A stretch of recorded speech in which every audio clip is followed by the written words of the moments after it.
Hello, my name is Sheena with Rise Wellness, and this is Activate Your Genius. Thank you so much for being here. Today I am interpreting Richard Rudd's eighth gene from his book, The Gene Keys, and this is the shadow of mediocrity, or as I usually say, mediocrity, so I may use those words interchangeably. This is the gift of style, and this is the Siddhi, or the highest destiny path of exquisiteness. So the eighth shadow, mediocrity. This shadow is all about the fear of being different and standing out, which actually prevents people from rising out of the mass consciousness and exploring the real adventures of life. It's in our true nature to be rebellious, but on a collective frequency, a lot of people have chosen the illusion of being like everyone else simply because it feels safer. So if you watched my last video, we explored the concept of samskaras. Samskaras are really just the Indian notion that has now been confirmed by science of we carry with us these ancestral wounds. We have yet to determine how far back they go. Could be 7 lifetimes or 7 generations, could be 22. We really don't know. But essentially what these samskaras are these are the energy that's collected in our consciousness and reincarnates with us. So the reason that it's stored is because it's these unhealed bits of us through these traumatic experiences that we've had. So throughout history, we have learned about these mass genocides of people because they appear different to someone else. So this could be anything from the witches to people that wear glasses, and Jewish people, and left-handed people, and women, or African American, or Japanese. I mean, the list goes on. So especially here in the Western world, we get imprinted from an early age through our education system. Before the age of 7, we are really this blank canvas soaking in all of these messages. These messages stick with us through our life, and a lot of science will break our development stages into 3 parts, which are the first 7 years of our life, the second 7 years of our life, and the third 7 years in our life. Well, all 3 of these, through formal education, go through an indoctrination process. So this gene invites us to ask the radical question, is formal education really necessary? You know, at the end of the day, once we graduate from high school and college, we have been more encouraged to be the same than we are to be different. We spend more time learning how to memorize things than to develop our out-of-the-box thinking. Now, I know some of the things that I say in these videos can be seen as controversial or provocative, but the reason that I say them is because, yes, I'm speaking my truth. I also share a lot of these truths with Richard Rudd. I also offer them as things to be contemplative about. So I have different processes on why I choose which gene to go through each week to teach, and this week this gene picked me. So I'm always glad when these things happen because I love all the synchronicities that come about. In this particular case, the programming partner to this gene is one that's prevalent in my hologenetic profile. So there are a lot of ways that I have seen this gene play out in my life. If you've watched any of my other videos, you know the programming partner to any of these genes are really the balancing partner on the other side of the astrology wheel that make up a full idea of the operation of these genes. So on a shadow frequency, we talked about this one is mediocrity, and the shadow of the programming partner is compromise. So sometimes we will compromise what feels right for something that feels more comfortable or safe. So this highest destiny path of the programming partner is bounteousness, or really the willingness to give freely. So in numerology, I'm a number 8, so I was really excited to go deeper into this gene this week because it's also part of my solar return this week. So I found myself contemplating all the ways this gene has showed up in my life, and especially when I thought about formal education. Now, while I did get good grades in school, I was really uninspired. For me, school was more of a fashion show and a place to be social with my friends than it was a place to really learn or feel that inspired. By senior year, I had, if I went, because often I skipped, but I had like art all day long and then work study. And I feel grateful that that was my experience because I was allowed to be creative and have this out of the box thinking instead of trying to take a million AP classes to go on to get this high achieving degree. I mean, for me, I took a year off after high school when I did decide I wanted to go to college. Because I loved fashion so much, I knew I wanted to do something creative, so I ended up getting a bachelor's of fine arts in fashion design and marketing. And the concept really behind that for me was fine-tune my skills in a creative outlet and then learn how to create a business out of it. So if you have watched my video on Gene Key 55, which I've mentioned before is like my favorite, because this gene is the passage from victimization to freedom. And in this video, it's quite long, but I talk about the evolution that we're all going through. And kids are being born and will continue to be born more highly evolved than we are. They have a higher activation in their DNA, and this means that we have to teach them differently. They don't want the same formal education that our parents and their parents and their parents had. These people, these children are more likely to benefit from apprenticeships and letting them be playful and curious and tapping into what their gifts are so that you can find mentors for them that can hone in on them. You know, a lot of us go through an unlearning process at some point in our life that we kind of have to strip off all of these programs that we've adopted, and many of them come from the formal education that we receive. So, believe it or not, the fear of this shadow is really not the fear of failure, but really the fear of success. So a lot of my contemplation this week has brought me back to that Marianne Williamson quote from way back in the day that I love so much, which says, "Our deepest fear is not that we are inadequate. Our deepest fear is that we are powerful beyond measure. It is our light, not our darkness, that most frightens us. We ask ourselves, who am I to be brilliant, gorgeous, talented, fabulous? Actually, who are you not to be? You are a child of God. Yours playing small does not serve the world. There is nothing enlightened about shrinking so that other people won't feel insecure around you. We are all meant to shine as children do. We are born to make manifest the glory of God that is within us. It's not just in some of us, it's in everyone. And as we let our own light shine, we unconsciously give other people the permission to do the same.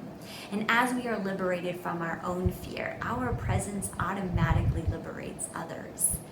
So many of us fear the consequences of rebelling against a society that encourages us to have low expectations. We fear breaking out of the box because we don't know how we'll be received.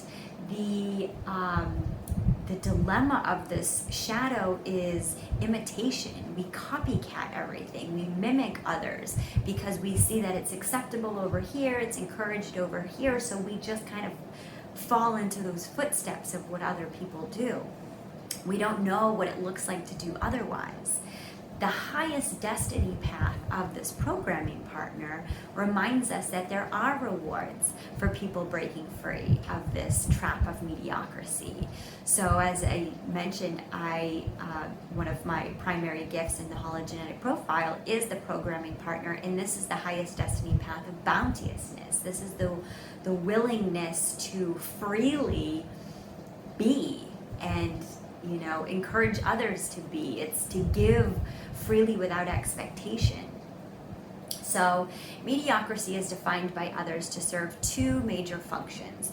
The first is to keep you from thinking out of the box so that you end up looking, thinking, and behaving just like everyone else.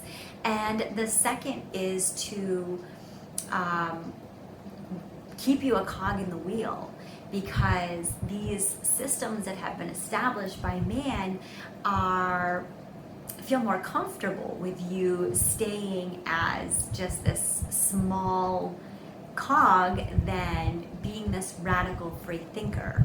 So it makes other people feel more comfortable, to be honest with you. When you are breaking free, you might have these feelings of awe and wonder, but that might frighten the people around you. And so because of the reaction of others, or your fear about the reaction of others, some people just make a habit of playing small, imitating others, and just staying on that low frequency. So a lot of people that operate and stay on this shadow frequency, they're the ones that keep the institutions alive. They are part of the maintenance population, that they never really step into their power. They might bring an inner personality, a kindness, an empathy, a compassion, but they are very much following the guidelines of what society expects of them. They're not tapping into their true gifts. They might find themselves inspired by the heroes and heroines in movies, but they don't have the faith in themselves to act upon it. They don't have the confidence in themselves to really break free of the societal norms and tap into their own creative outlets. So these people might have really humdrum lives. They end up being too afraid to break out of the monotony of their lives, so they become followers. And a lot of times we hear the language around these people as sheeple. They follow the herd. They're more comfortable in following the herd. So this shadow really keeps you from being a free thinker, which is someone who sees beyond the current structures of life. Free thinkers are spontaneous. They follow no one. They make their own path. It's not even the path of less traveled. It's their own path. They're paving the way. So in order to break free out of this shadow frequency, that's what you need to do, is really step into your own identity of paving your own way. So in a low vibration, repressive nature, these people are considered to be, in the Gene Keys, wooden. They essentially become hollowed out. They have a lack of purpose, a sense of purpose or fulfillment in their life. They don't have fire. They don't have grit. They have given up on their dreams somewhere along the way. They're too afraid to face their fears, so they compromise. As I said, that's the programming partner in a shadow frequency, is compromise. They don't access their true identity, and they never tap into their true gifts. So in a reactive nature, so an outward expression of this low vibration, these people are artificial. These are the people that create this illusion that their lives are so full of success and they're living out their dreams. And especially in social media culture, we see this a lot, where these people act like they're so glamorous and doing all of the things, and maybe they have a photo shoot set up in their house of a private jet to give the illusion that they're jetting around the world. These people are living these really fake lives. They still have that feeling of purposelessness, of not stepping into their power, because they're imitating the things that society is recognizing as cool or awesome or whatever. Imitation worthy. So you can tell the difference between these frequencies, because the people in a repressed nature are usually the people that are afraid of breaking free from their relationships, whereas in the reactive nature, these people can't stay in a relationship because at some point they will have to let their guard down and be who they really are. And because of that, their cover gets blown. They run away. They can't stay there long enough to make a relationship thrive. So the 8th gift of this gene is the gift of style. So the people that have the 8th gift, they bring a breath of fresh air to the world. They put faith in themselves to break out of the societal norms. While we commonly think of style on a surface level, this gene goes way deeper than that. These people have a style to their aura, to their spirit. So in one ways, they're rebels. As Yves Saint Laurent would say, fashions fade, but style is eternal. So these people aren't worried about copying what's out there, what the next greatest trend is. They're more inspired to create their own trends, be their own person. Their style is more cutting edge, it's more avant-garde. They don't mimic anyone, they're extraordinarily unique. This kind of style, it can't be faked. These people have lives that are constantly evolving. They are, one day they might be a teacher, the next day they might be a plumber, the next day they might be a spiritual guide. They're just all over the place. And as I said, I have a special tie to this gene, so I see the way that it flows into my life, and that certainly has been my experience of, at one point in my life, working in the fashion industry and working as a stylist and putting on fashion shows, and another time being a visual merchandiser, and another time operating a warehouse and creating computer programs and developing home and garden decor, and working in a cubicle for a travel company answering customer service questions. I've kind of gone all over the place, and I don't even know where I'm going to be tomorrow, but that's part of the fun and part of the adventure for me. These people are constantly reinventing themselves. They go their own way, so they don't leave a trail that you can follow. So as their individuality naturally flowers, they're constantly recreating themselves. These people may be seen as outcasts, and a lot of times they're not well received. They might frighten a lot of people. They might not be seen as perceived as stable or consistent, because you just never really know where they're gonna go.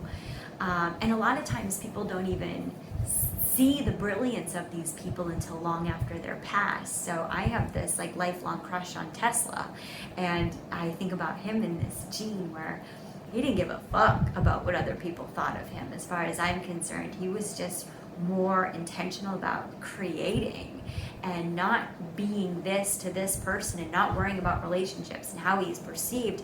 He's more interested in tapping into his divine genius of creating, inventing. So people that have manifested this gift really allow creativity to flow through them, and they surrender to the process. A big part of this gift is this surrender. You're going to be okay no matter where you end up, so you're not so worried about controlling the outcome. This can seem dangerous in a society that wants to look a certain way, and so these people may not always seem widely accepted and popular. And these people might gravitate towards the realms of fashion and art and music, because people that are more eccentric and quirky can be a little bit more creative in these fields. There's a little bit more room for them to be cutting edge and alternative. But what is so interesting about this gene is there's such a fine line between the shadow frequency and the gift states of this, because so many times we think that we're being really alternative and really left of center, and then we become a dime a dozen and we just adhere to a different program. I mean, I can go on with a million different examples of this, but for some reason, the one that I was thinking about this week was the furry community. Super random, but these are the enthusiasts for animal characters, and so they they wear these like animal costumes, and they're trying to be so individualistic and unique and different and creative. Well, now there's conventions for furries, now there's huge festivals and gatherings of all these people that share that same uniqueness. So is it really cutting edge anymore?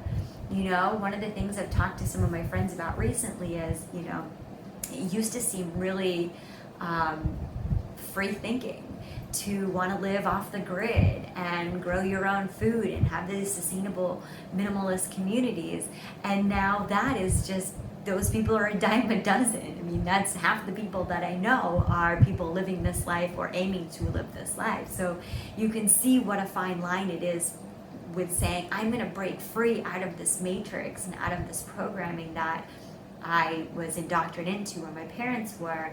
But you can so quickly programmed by another set of indoctrination, really. So the people that are truly manifesting this gift are really the free thinkers, because they're so unafraid of what others think of them. They're really paving their own way. They're not just envisioning their dreams, they're actually manifesting them. They're making them happen. They don't give a shit how others perceive them, because they're not doing it for them. They're not doing it for the external validation. So, a lot of times, and if you did watch the 55th Gene, which goes from victimization to freedom, there's really only two places that we end up in, is what are we playing the victim to, or are we free from playing the victim? Like, those are the two vibrations that we can be on. So the victim mentality in this one is, are we a victim to imitation? Are we trying to copycat things? It's one thing to be inspired, but are we being so inspired by something that we're just mimicking it and doing the same thing? So, a lot of times for me, that's this gene key world, right? I didn't make this stuff up. I am giving my own storytelling spin on this information that I really gravitated to. Richard Rudd, the author of this book, put this information together as a combination of what was out there from human design and the I Ching. So all of these things are these copycats, this imitation, but all of them done through these different lenses that kind of give you different scopes or different perspectives on the messages. For me, as I tell it, that's why it's so important to me to add my storytelling bits, because my story is unique. I know that it's unique. I know that I'm going to have a different life experience than Richard Rudd does. So it's important for me to let that outpour during the teachings, during the workshops that I hold, because just important for me to at least put my own stamp on it.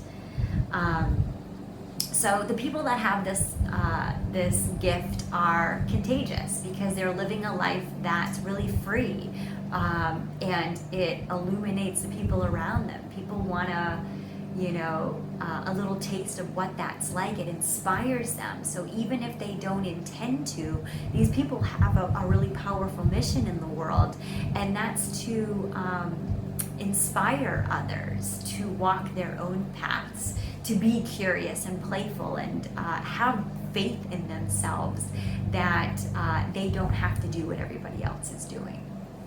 So, these people make things happen just because, they're able to manifest, because they have this confidence in the belief system in them. So the manifestation comes as a byproduct of operating out of this higher frequency. They have tapped into their genius.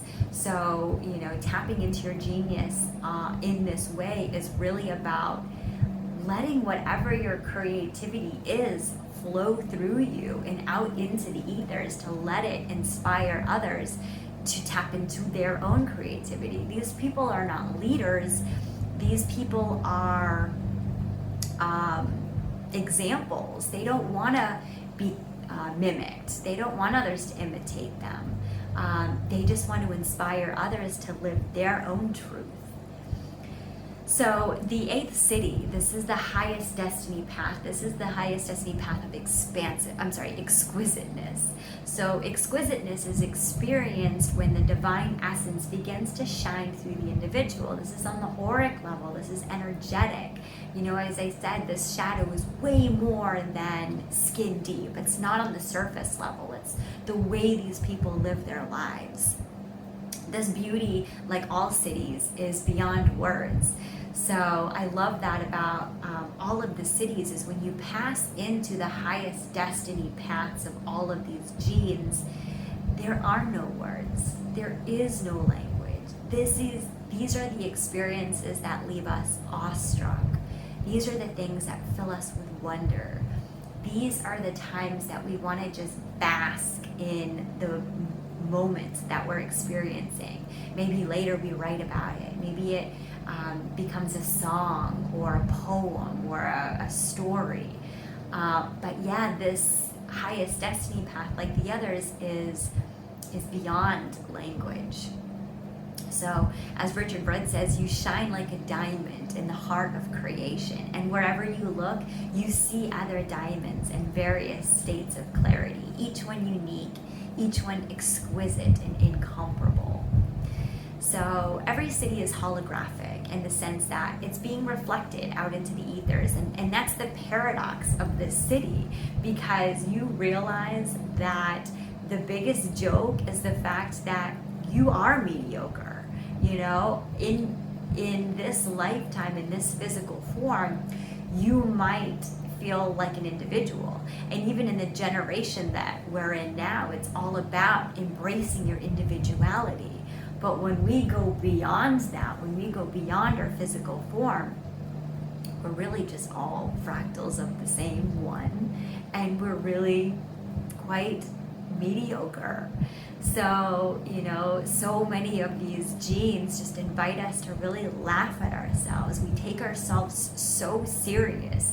You know, some people are putting all these extra hours in at the office just to get the colonial on the cul-de-sac to raise their 2.5 kids in this certain way, and all this and that and the other. And it's kind of a joke. It's kind of funny, because in the end of the day, like, does it matter? Does it really matter?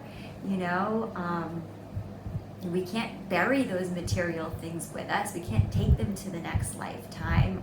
Are they the things that we think really brings us joy? Is the cul-de-sac?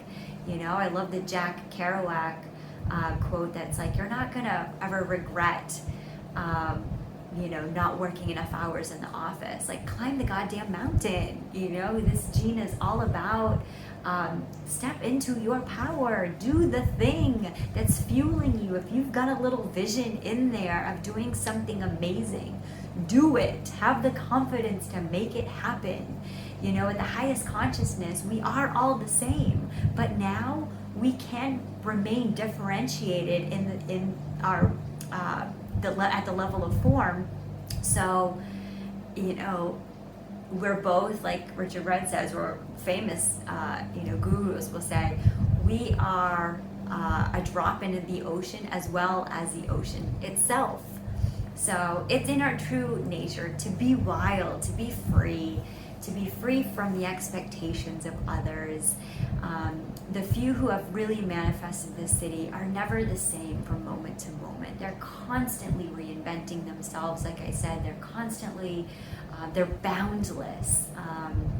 They are just radically expanding from one creative outlet to another. You know, maybe some days they are, you know, expressing themselves through yoga, and the next day it's tantra, one day it's poetry, the next day it's music, one day it's vinyasa, the next day it's kundalini. It's like, it's ever changing. So there's a famous quote that says, you can never step in the same river twice. Like water, it is always moving, changing, and evolving, but the river itself is unchanging. Well, the river is consciousness. That's what we are. That's the parable. That's the concept that this is what we're all a part of, you know. At the collective level, our awareness permeates all of our forms. You know, the most common mistake that we find ourselves in is we find these people that are living out this highest destiny path, and then we try to copy them. And we think that we're so free thinking, and then before you know it, we're back on the shadow frequency of being just like everybody else. So, you know, once you add a lot of contemplation and awareness to this gene, it really invites you to look and say, is this the path less traveled? And if it is, doesn't it still mean it's been traveled before? It might be less traveled, but it's still a path. Are you brave and bold enough to make your own path right through the middle of the woods? Start your own journey. Not even having a care to leave footprints, because, you know, this journey is the sand, it's the snow, it's the, eventually it'll be washed away, it'll be cleared away, and you know, your main motivation is not for people to follow in these footsteps. It's just to do your own thing because it feels right. It's this divinity expressing itself through you, as with any of these highest destiny path. It's allowing source to create through you. So, you know, these people are not limited to any single form of expression. Like I said, I mean, they play with science, they play with art, they play with religion, they play with spirituality, because no matter what it is, it's all an expression, which serves as a way to display the exquisiteness of their divinity. So in numerology, the number 8 symbolizes the infinity symbol. This is in the Siddhi of this destiny path. This is the eternal knot. So this gene is one of the 2 great feminine gene keys in our genome. And this is the codon ring of water. So what I love about the idea of water, and in my contemplation this week, I was able to look at water in a different way. A lot of times I think of water as emotions. You know, I think of Pisces season as the season that we're in right now, and we've just started this. So, you know, these are the fish. So there's all the symbolism around water and emotions. But really what this contemplation invited me to contemplate more on was water is formless. It's constantly molding and mutating to whatever vessel you put it in. You know, which is going back to why you say you can't step in the same river twice. It's constantly reinventing himself. There is no form to water. So that is how this highest destiny path is manifested through. It's formless. So the true symbolism of this number 8 from this gene is this. It represents the timeless quest, the infinite quest for the buried treasure that lies within us. So the people that have this highest destiny path are like exquisite, rare jewels. Their legacy in their world is to dismantle all concepts of what people think that they should be doing with their lives, how they should be behaving, what their lifestyle should look like. These people actually give you no hope of following them because you don't know where they're going to be or what they're going to be doing from moment to moment.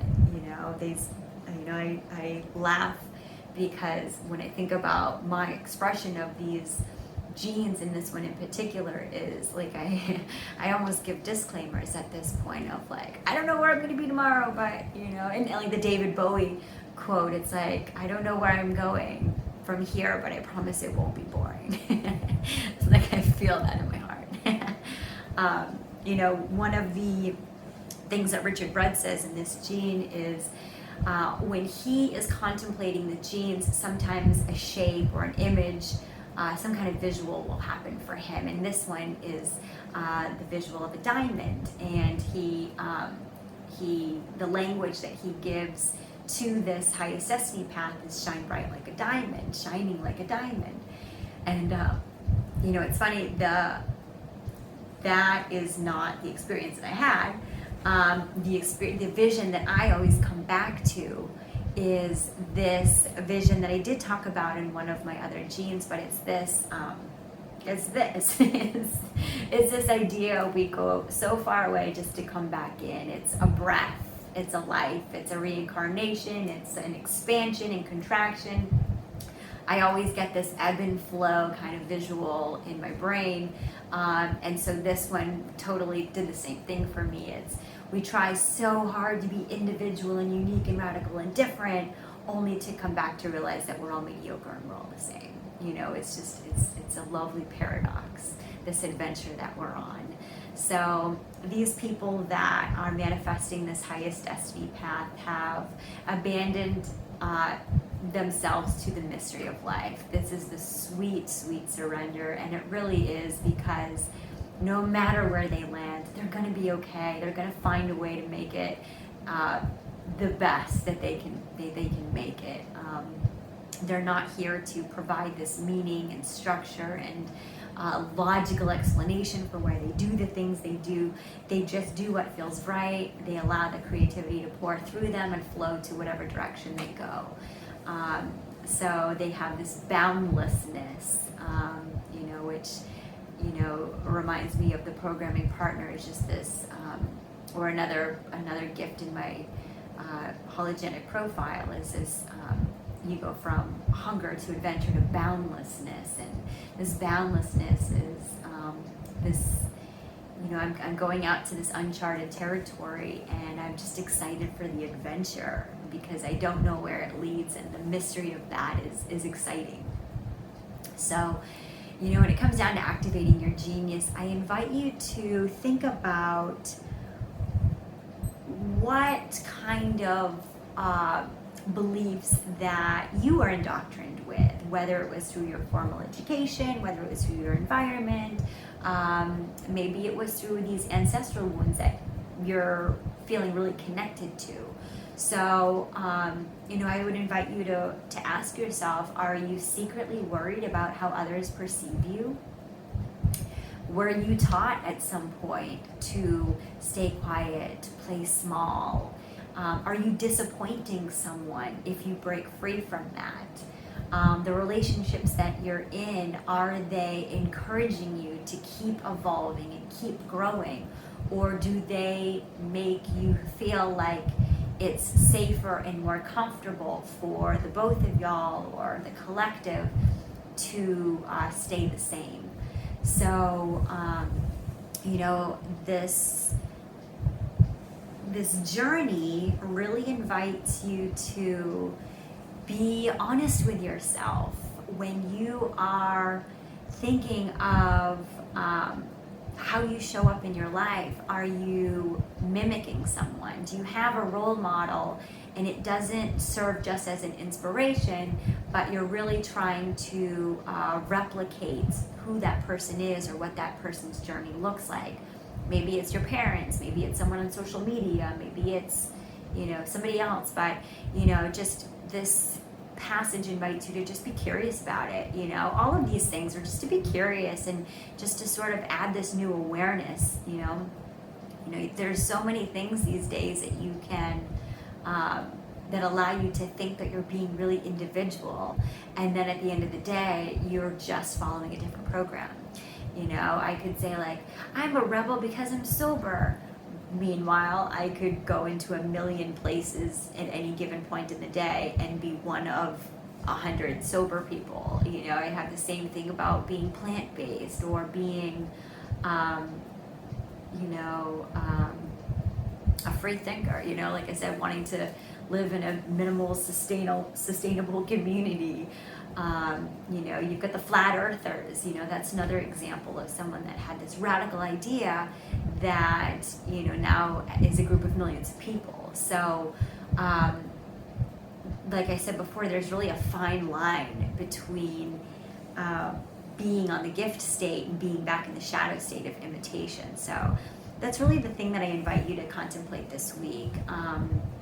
As far as movement goes and really participating in this passage in an active way, I invite you to dance to the beat of your own drum. So, a lot of times we are so worried about how we're going to be perceived. What's the worst that can happen? I mean, ask yourself that. I mean, if you do break free from some of these barriers or things, what does that look like? What is the fallout? Are you afraid of that fallout? Have you ever contemplated what that looks like all the way? If you're afraid of disappointing someone, okay, that's hard. Disappointing people is hard. So is disappointing yourself. What's going to happen if something else comes along that disappoints others? How are you going to manage that? How are you going to work through that? So it really invites you to take the next step beyond where you would normally stop at and say, well, if that does happen, aren't you still going to be okay? Haven't you survived 100% of the experiences that you've had up until this point? Won't you be okay for most other ones that come along? So, maybe you attend a ecstatic dance event. That's a great way to pass through this gene this week, is to really freely move your body. It's not about this choreographed, structured dance. It's about just moving in a way that feels good.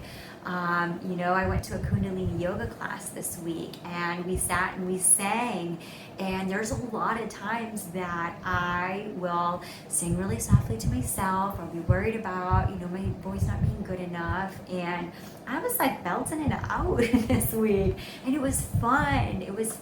We did dancing too. I just let myself really pass through this gene this week to just make every experience authentic. That's really what I invite for you this week, is live your life so authentically that you are so driven by the creative fuel that's pouring through you. That creativity is divinity flowing through you. That is source. That is your highest consciousness. That is your genius being activated. And that's what it's all about. So thank you so much for being here. I love you so much. I appreciate y'all being a part of this journey with me. I hope you enjoyed this one. I hope this is a fun one for you. And I'll see you next week. Thank you. Namaste.